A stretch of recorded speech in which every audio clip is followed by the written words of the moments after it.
Malakas makapogi points nung lalaking panayang share ng tips. Ang viral pogi ngayon, ang kwento ng binatang ito na ipinagmamalaking gumwapo raw siya kahit hindi siya niretoke.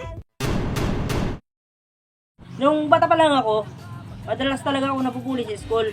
Kasi, grabe, binubuli nila ako, sobrang sakit ng tinga ko. As in talaga, sobrang sakit. Tinatawag nila ako lagi na gwapo, pugi, cute, heartthrob.